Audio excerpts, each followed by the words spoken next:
నువ్వు వచ్చి ఇక్కడ వచ్చి ఇలాంటి పనికిమాల చెత్త మూవీలు తీసి అందులో నీ ఓన్ డైరెక్షన్లో ఆ అడవికి వెళ్ళి ఒక మూవీ తీసి అక్కడ కూడా అటర్ ఫ్లాప్ అయ్యావు.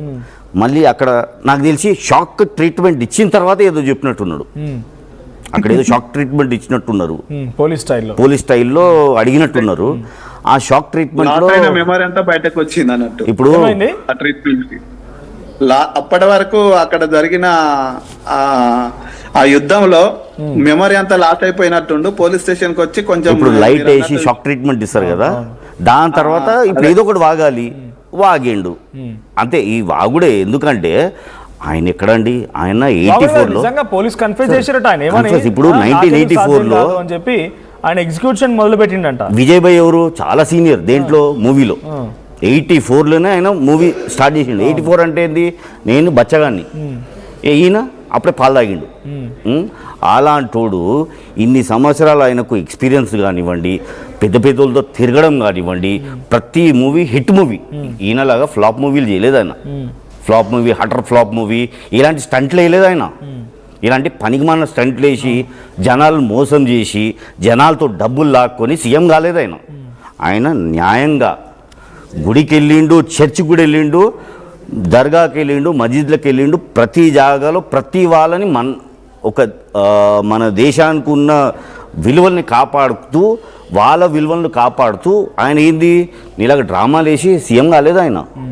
ఆయనకు ఒక లక్ష్యం ఉంది, నా స్టేట్ని నేను డిఎంకే ద్వారా కాపాడుకుంటా అని చెప్పిండు, మాట ఇచ్చిండు. వాళ్ళకి ఏదైతే వాగ్దానం చేసిండో ప్రతి ఒక్కరికి బంగారం ఇస్తాను, ఇంకా ఆయన ఏదైతే 8 స్టేట్మెంట్స్ ఇచ్చారు చేస్తా అని చెప్పాడు.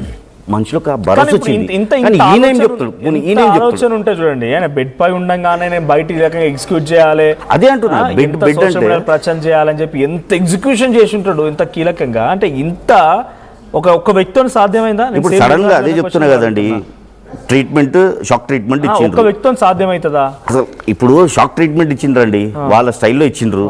ఇప్పుడు సర్కాన్స్ పైన మంచి ఏదో ఒకటి మాట్లాడాలి. చెప్పురా బాబు, ఏం చేద్దాం అనుకుంటున్నావు? ఏం చేద్దాం అనుకుంటా సార్, నేను ఇప్పుడు ఆయన సీఎం కాదు, నేనెందుకు కావద్దు ఇప్పుడు సరే, ఇప్పుడు మోడీ గారు పిఎం అయ్యారు, ఇప్పుడు సీఎం అయిన తర్వాత నెక్స్ట్ పిఎంఏ ఆయన.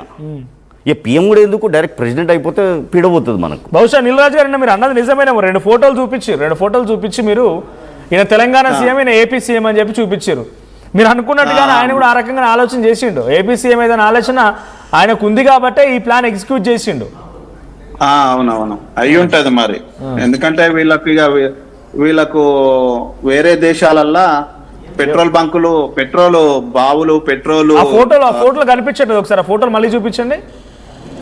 ఎవరు ఆ ఫోటోలో ఉంది? ఎవరు? మదిశెట్టి అజయ్ బాబు. ఓకే, అజయ్ బాబు గారు. ఓకే, ఈయన తెలంగాణ ముఖ్యమంత్రి. ఎవరు? అజయ్ బాబు. ఓకే. ఈయన ఏపీ ముఖ్యమంత్రి. ఓకే.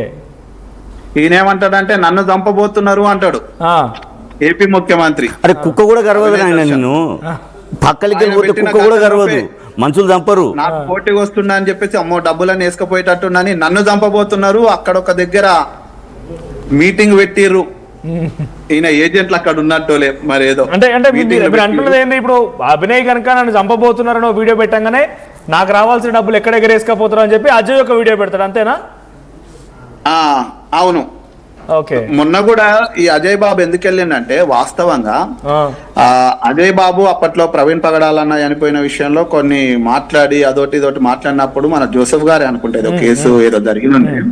ఆ టైంలో మనోడు జైలుకి వెళ్ళినప్పుడు అజయ్ బాబు ఇక్కడ సింహము జైల్లో ఉండేసరికి చెంచల్గూడలో ఏదో ఏం చేయాలని అర్థం కాక అభినయ్ దర్శన్ వచ్చేసి ఏం చేసిండంటే, ఇతని అకౌంట్ నెంబర్లు, ఇతని ఫోన్ పే నెంబర్లు ఇచ్చేసుకొని డబ్బంతా దండుకున్నంట. దండుకునేసరికి ఇక్కడ ఈడిప్పుడు జైలుకి వెళ్ళినా లేకుంటే వీని సింపతి కోసం నేను డబ్బులు చేసుకోవాలని నా ఫోన్ పే నెంబర్. ఆ రోజు మీకు తెలుసో లేదో నీలరాజ్ గారు, ఆ రోజు అజయ్ బాబు మీద కంప్లైంట్ ఇచ్చిన వ్యక్తి మన దగ్గర స్టూడియోలో ఉన్నారు, జోసెఫ్ గారు. ఈయనే కంప్లైంట్ ఇచ్చింది ఆ రోజు. అవునవును, అప్పుడు నేను విన్నాను. అవును, ఆయనే కంప్లైంట్ ఇచ్చింది. అయితే అప్పుడు ఆ కోర్టు ఖర్చులు, కోర్టు ఫీజులు, లాయర్ ఫీజులు అది ఇది అనుకుంటూ మనోడు అభినయ్ దర్శన్ డబ్బులు వేసుకపోయిండు అని చెప్పి సమాచారం. ఆ కోపంతోని ఇప్పుడు అభినయ్ దర్శన్కి ఈ ఇష్యూ వచ్చింది కాబట్టి ఎక్కడ ఖమ్మము ఎక్కడ పాడేరు పరిగెత్తుకుంటా పోయిండు ఈయన. వెళ్ళి అక్కడ నుండి లైవ్లు తీసి ఆయనకి ఏం అంటముట్టకుండా ఆయన ఫోటో వేయలేడు. పాలేరుకి వెళ్ళినాము, హాస్పిటల్కి వెళ్ళినామని చెప్పి వెంటనే గేమ్ ఇది ఆ ఆడియోలు బయట పడగానే నా కుటుంబాన్ని బయట ఇయ్యద్దు, నన్ను నా కుటుంబాన్ని బయట వేయకండి, దీంట్లో నన్ను లాగకండి అంటుండు. అంతవరకు మా సిఎఫ్ఎండి అభ్యర్థి, మా సిఎంఎఫ్డి అంట. అర్థం ఏంటి? ఏమో మరి చీఫ్ మినిస్టర్ అనుకుంటా. సీఎం అంటే చీఫ్ మినిస్టర్. నాకు తెలిసి ఇప్పుడు కూడా ఆయన హాస్పిటల్లో జైలు ఉన్నాడు, ఉన్నా కానీ అక్కడ కింద అది స్క్రోలింగ్ రెడీ ఉండొచ్చు, పేటిఎం, ఏటీఎం, యూపీఐ. ఇప్పుడు నేను అక్కడ ఉన్నాను, దయచేసి నాకు బయట రానికి డబ్బులు కావాలి. ఈయనది ఎట్లా అంటే ప్రార్థన చేయండి అని ఒక వీడియోలు వచ్చినాయి, సర్క్యులేట్ అయినాయి. ఫస్ట్ ప్రార్థన మాత్రం ప్రార్థన లేదు, కింద అది ఉండదు. ఫస్ట్ ప్రార్థన స్టార్ట్ అవ్వాల్సింది, ప్రార్థన ఎండ్ అవ్వాల్సింది యూపీఐతో. యూపీఐ లేనిది వీళ్ళు బయటికి రారు, యూపీఐ లేనిది వీళ్ళు కాదు ఈయన. ఇప్పుడు ప్రవీణ్ పగడాల గారు మృతి చెందారెడ్డి, ఆయన డెత్ తర్వాత చెప్తున్నా కదా, ఈయన ప్రతిసారి బయటికి రావాలి, మీటింగ్ పెడతా అని చెప్పి ప్రతి రోజు డబ్బులు దండుకోవాలి, మీటింగ్ పెడతా అని చెప్పాలి, మీటింగ్ క్యాన్సిల్ చేసుకుంటారు. దర్శన్ భాయ్ మీటింగ్ పెడుతున్నాను, నాకు సాయం కావాలి, అన్నదానం చేస్తాడంట. ఎందుకు చేస్తారా? నేను ఇక్కడ అనంతపూర్ సైడ్ అన్నదానం చేస్తాను, వేల మంది వస్తారు, చాలా పెద్ద గ్రౌండ్ బుక్ చేసుకుంటున్నాము, మాకు మీరందరు సహకరిస్తే కొన్ని లక్షల్లో ఖర్చు వస్తుంది, మీరందరూ దయచేసి మాకు సహకరించండి. మొత్తం అయిన తర్వాత క్యాన్సిల్. చాలా మంది అభినయ దర్శన్ సంబంధించి బాధితులు కూడా ఉన్నారు, కానీ చాలా మంది ఎవరు కాంటాక్ట్ లోకి అంటే భయపడిపోతున్నారు, బయటకు వచ్చి మాట్లాడితే ఏమవుతుందో, ఈ యాక్టింగ్ ఎట్లా పోయిందని చెప్పి. So PCR if possible phone lines activate చేయండి. ఎవరైనా బాధితులున్నా లేదంటే మీదైనా అభిప్రాయం వ్యక్తం చేయాలనుకున్నా కూడా కింద కనబడుతున్న స్క్రోల్ అవుతున్న నెంబర్స్కి కాల్ చేయండి. సో ఇంకొక గెస్ట్ వచ్చారు, వెంకటరమణ గారు, నమస్తే అండి. సార్ నమస్తే అండి. నమస్తే అండి.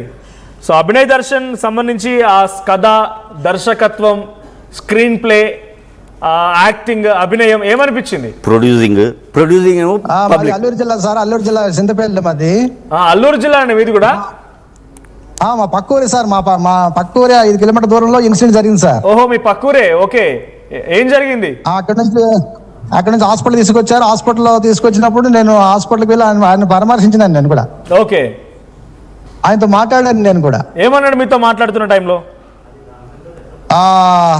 యాక్చువల్గా నేను కూడా జీసస్ని ఫాలో చేస్తాను సార్.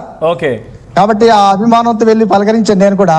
ఓకే, అయితే ఈయన అంతకుముందే 3 months బ్యాక్ ఈయన నేను ఇలా పాదయాత్ర చేస్తున్నాను అల్లూరు జిల్లాలో 2 అటు అరకు, పాడేరు నియోజకవర్గాల్లో కూడా నేను పాదయాత్ర చేస్తానని చెప్పి ఒక స్టేట్మెంట్ ఇచ్చాడు ఈయన. ఓకే, అప్పుడు ఆ స్టేట్మెంట్ ఇచ్చినప్పుడు నేను రెస్పాండ్ అయ్యాను.